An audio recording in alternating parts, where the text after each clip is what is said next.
Dimas, saya dari Prodi Sosiologi. Saya Muhammad Yudhayadi dari Prodi Kesejahteraan Sosial. Di sini saya menyampaikan untuk materi pertama itu bab 1 yang terdiri dari latar belakang.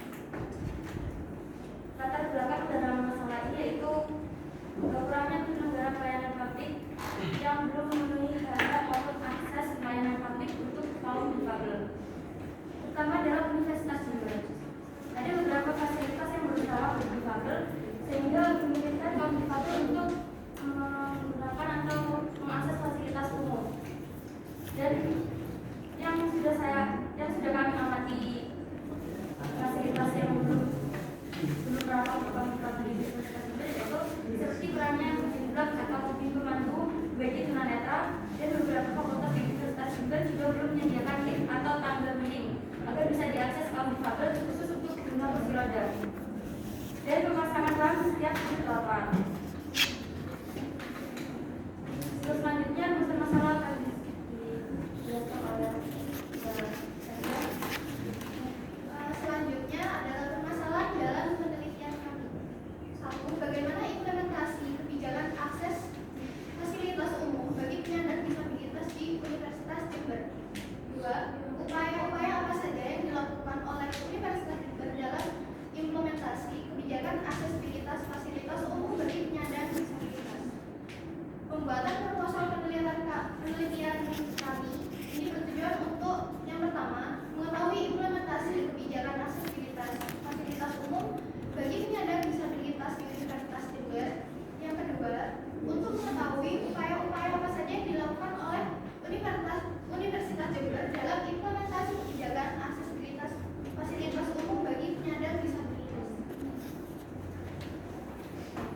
Selanjutnya berdasarkan masalah akan dijelaskan oleh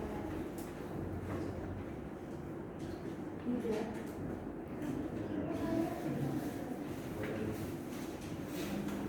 Mengenai berdasar masalah, penelitian atau gagasan yang kami ambil berfokus pada masalah disabilitas berupa kurangnya fasilitas untuk penyandang disabilitas di Kabupaten Jember. Hal ini merupakan masalah utama yang masih ada. Tujuan untuk mengetahui implementasi kebijakan aksesibilitas fasilitas umum bagi penyandang disabilitas di Kabupaten Jember. 2. Untuk mengetahui upaya-upaya apa saja yang dilakukan oleh pemerintah Kabupaten Jember dalam implementasi kebijakan aksesibilitas fasilitas umum bagi penyandang disabilitas. Selanjutnya manfaat dari proposal ini akan dijelaskan oleh Dimas. Ya, manfaat dari kami, penelitian kami dan proposal kami ini sendiri adalah yang pertama agar dapat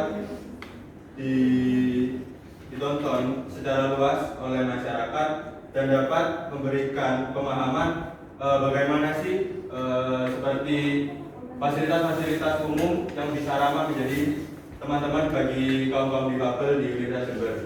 Lalu yang kedua adalah sebagai suatu sarana untuk melatih dan mengembangkan kemampuan berpikir mahasiswa agar bisa berteman baik dengan kaum difabel di Universitas Jember. Lalu nomor 3, untuk memahami literatur ilmiah ataupun menjadi sarana informatif. Yang keempat, sebagai masukan bagi akademisi untuk melakukan kajian dan penelitian yang relevan. Nah, untuk selanjutnya bab 2 yaitu skenario konten. Permulaannya yaitu alasan peneliti mengambil tema ini karena merasa prihatin terhadap kaum difabel yang kesusahan dalam mengakses fasilitas umum dan melihat dari kaum difabel tidak bisa merasakan apa yang manusia normal rasakan. Dan untuk yang sekian kedua, peneliti mendapat hasil data kaum difabel di Universitas Jember melalui beberapa web yang ada di internet. Dan sekian yang kedua, peneliti mewawancarai kaum disabilitas serta dasar yang ada di Fakultas KIP dan mendapat beberapa pesan dan saran untuk fasilitas yang ramah bagi kaum disabilitas di Universitas Jember. Sekian yang ketiga, peneliti menyampaikan di dalam video apa saja perubahan fasilitas yang dilakukan oleh narasumber. Sekian yang keempat, peneliti menyampaikan dalam video perubahan apa saja yang seharusnya dilakukan menurut peneliti itu sendiri agar Universitas Jember ini menjadi kawasan yang ramah bagi kaum disabilitas. Terus selanjutnya tahap pelaksanaannya dibacakan oleh Tahap pelaksanaan yang pertama, melakukan penyusunan dan pengumpulan data.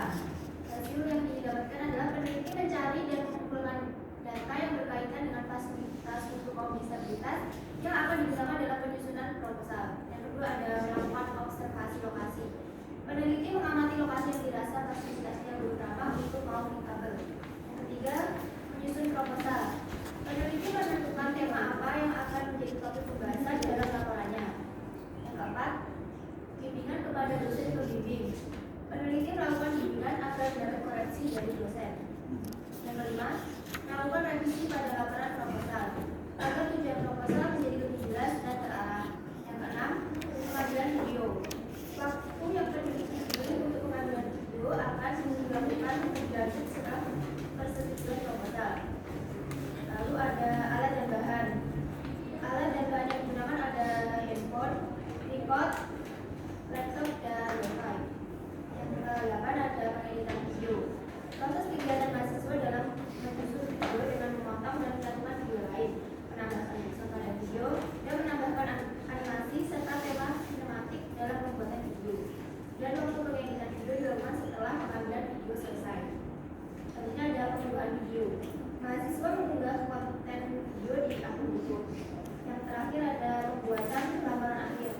Mahasiswa membuat laporan akhir PKN PDK yang menjelaskan isu permasalahan dari tema yang diambil, proses pelaksanaan, dan memberikan sebuah pemahaman dari informasi dari pembuatan video PKN PDK. selanjutnya untuk bab keempat kesimpulan dan saran akan dibacakan oleh Dimas. Jadi kesimpulan dan saran yang ada bagi kami yang ingin kami sampaikan juga adalah dapat disimpulkan bahwa di Universitas Jember sendiri ini sudah cukup akan fasilitas-fasilitas yang ramah bagi kaum difabel di Universitas Jember sendiri. Tetapi ada beberapa fasilitas juga yang harus dibangun, direnovasi, dan diperbaiki sehingga membuat penyandang disabilitas merasa lebih mudah untuk mengakses fasilitas-fasilitas yang ada di kampus ini. Kami berharap juga kepada pihak kampus untuk membangun fasilitas yang lebih lengkap bagi penyandang disabilitas, membuat lingkungan sekitar lebih inklusif pada kelemahan bagi penyandang disabilitas di Universitas Jember. Sekian presentasi dari kelompok kami. Kami mohon maaf jika ada pertanyaan. Silakan kalau ada pertanyaan dari teman-teman semua. Gak ada ya? Selalu gak ada ya? Ya, saya yang bertanya ya. Ini kelompok berapa? 13 ya. Oke, kelompok 13 ini cukup bagus menurut saya. Ada berapa jenis disabilitas?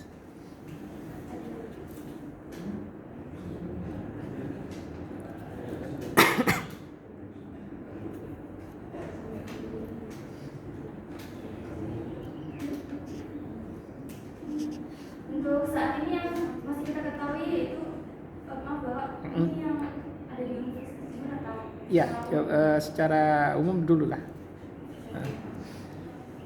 Yang di Universitas Jember berapa? Ada berapa yang di Universitas Jember? yang di Universitas Untuk saat ini yang kita ketahui yang ada di Universitas Jember itu masih tunadaksa karena kita mencari sumbernya itu masih belum tahu data-datanya. Tunadaksa berarti masih belum tahu ya Iya. jumlah dari total keseluruhan mahasiswa yang memiliki keterbatasan itu ya. Soalnya di latar belakang mengambil salah satunya adalah tunanetra. Di latar belakang saya perhatikan ada tunanetra, kemudian tapi di batasan masalah mengambil tunadaksa ya. Nah, makanya saya menanyakan apakah tidak mengambil semuanya ya, karena difabel itu kan ada beberapa macam gitu ya. Kemudian kalau ini fokus ya, kenapa mau fokusnya di tunagrahita gitu ya? Kenapa kok fokus di situ? Bapak bisa diulangi? Kenapa fokus pengambilan di tunagrahita aja? Grahita. Tunadaksa maaf. tunadaksa, maaf. tunadaksa. Hmm. Karena kita sudah mengenal narasumber, jadi kita sudah tahu narasumber tersebut, Mm-mm. jadi makanya kita mengambil permasalahan dari Tunadaksa. Ya. Ada alasan lain? Kami sendiri juga belum menemukan narasumber yang seperti Bapak bilang itu seperti tunanetra. Itu kami sendiri juga belum Mendapatkan Mendapatkan. Oke. Berarti ini sebenarnya masih dalam tataran belum sampai real ya. Kita belum tahu datanya berapa, kemudian karena itu harus kita tahu dulu ya kan data itu ya. Karena informasi awal itu kan dari data itu jumlahnya berapa, kemudian nanti kan kita bisa memilih memang yang paling banyak misalnya tunadaksa tadi. Kemudian kita ambil fokus di situ dan fokus kebijakan apa sih yang terkait dengan tunadaksa seperti itu. Gitu. Oke, menurut saya sudah cukup. Terima kasih. Bisa ditutup ya.